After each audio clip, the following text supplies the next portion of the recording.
தமிழகத்தில் நிலவி வரும் கடுமையான குடிநீர் தட்டுப்பாட்டை போக்க தேவையான உரிய நடவடிக்கைகளை உடனடியாக எடுக்க வேண்டும் என தமிழக அரசை அஇஅதிமுக பொதுச் செயலாளர் புரட்சித்தாய் சின்னம்மா வலியுறுத்தியுள்ளார். புரட்சித்தாய் சின்னம்மா வெளியிட்டுள்ள அறிக்கையில், திமுக தலைமையிலான அரசு மக்களின் அத்தியாவசிய தேவையான குடிநீர் வசதியை கூட ஏற்படுத்தி தராமல் மிகவும் மெத்தன போக்கோடு செயல்பட்டு கொண்டிருப்பது கண்டனத்திற்கு உரியது என தெரிவித்துள்ளார். தமிழகத்தில் பரவலாக அநேக பகுதிகளில் தற்போது குடிநீர் தட்டுப்பாடு ஏற்பட்டு மக்கள் பெரும் துன்பத்திற்கு ஆளாகி வருவதாகவும், தமிழகத்தில் பல்வேறு பகுதிகளில் மக்கள் குடிநீருக்காக காலி குடங்களுடன் சாலையில் நின்று போராடி வருகின்ற செய்திகள் தொலைக்காட்சிகளிலும் பத்திரிகைகளிலும் நாள்தோறும் வந்த வண்ணம் இருப்பது மிகவும் வேதனை அளிப்பதாகவும் சின்னம்மா குறிப்பிட்டுள்ளார். இதனை நிரூபிக்கின்ற வகையில் பரமக்குடி அருகே சேமனூர் கிராமத்தில் குடிநீர் சுத்திகரிப்பு நிலையம் திறக்கப்பட்டு இன்று வரை அதனை பயன்பாட்டுக்கு கொண்டுவராமல் இருப்பதாக சொல்லி மக்கள் வேதனைப்படுகின்றனர்.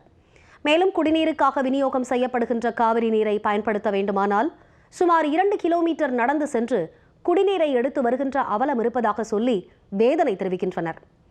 மேலும் இந்த காவிரி நீரானது 2 அல்லது 3 நாட்கள் மட்டுமே வருவதாகவும், அதிலும் குறிப்பிட்ட நேரத்தில் விநியோகம் செய்யப்படுவதில்லை என்பதால் மிகவும் சிரமத்திற்கு ஆளாவதாக இப்பகுதி மக்கள் மிகவும் கவலைப்படுவதை புரட்சித்தாய் சின்னம்மா சுட்டிக்காட்டியுள்ளார்.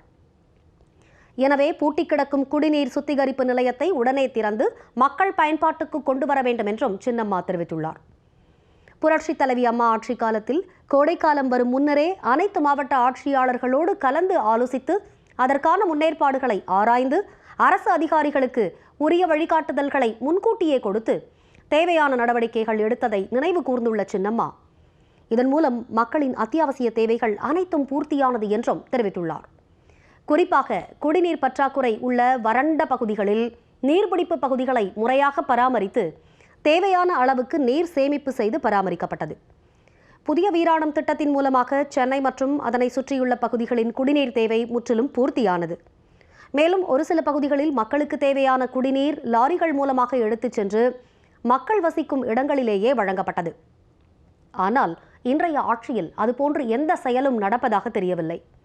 திமுகவினரின் நிர்வாக திறமையின்மையால் மக்களுக்கு எந்தவித பலனும் கிடைக்காத ஒரு பொழுதுபோக்கு அரசாகத்தான் இன்றைக்கு செயல்பட்டு வருவதாக புரட்சித்தாய் சின்னம்மா குற்றம் சாட்டியுள்ளார். இதற்காகவா இந்த மக்கள் வாக்களித்தனர்?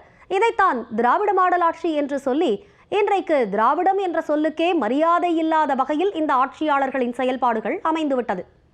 திமுகவினரின் இதுபோன்ற செயல்பாடுகளை உண்மையான திராவிட இயக்க பற்றாளர்கள் யாருமே ஏற்றுக்கொள்ள மாட்டார்கள். எனவே தமிழக மக்களின் தாகத்துக்கு தண்ணீர் கூட கிடைக்காமல் தவிக்கும் இந்த துர்பாக்கிய நிலையை கருத்தில் கொண்டு தமிழகத்தில் குடிநீர் தட்டுப்பாடு உள்ள அனைத்து பகுதிகளிலும் லாரிகள் மூலமாக குடிநீர் வழங்க உடனே ஏற்பாடு செய்ய வேண்டும் என சின்னம்மா வலியுறுத்தியுள்ளார்.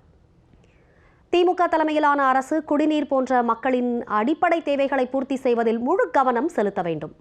இதுபோன்று கோடை காலங்களில் குடிக்க தண்ணீர் கூட இல்லாமல் தவிக்கும் மக்களுக்கு குடிநீர் கிடைக்கச் செய்வது ஒரு அரசின் தலையாய கடமையாகும் என தெரிவித்துள்ள சின்னம்மா, தமிழகத்தின் அனைத்து பகுதிகளிலும் நிலவி வரும் குடிநீர் தட்டுப்பாட்டை போக்க தேவையான உரிய நடவடிக்கைகளை போர்க்கால அடிப்படையில் விரைந்து எடுக்க வேண்டும் என தமிழக அரசை புரட்சித்தாய் சின்னம்மா கேட்டுக்கொண்டுள்ளார்.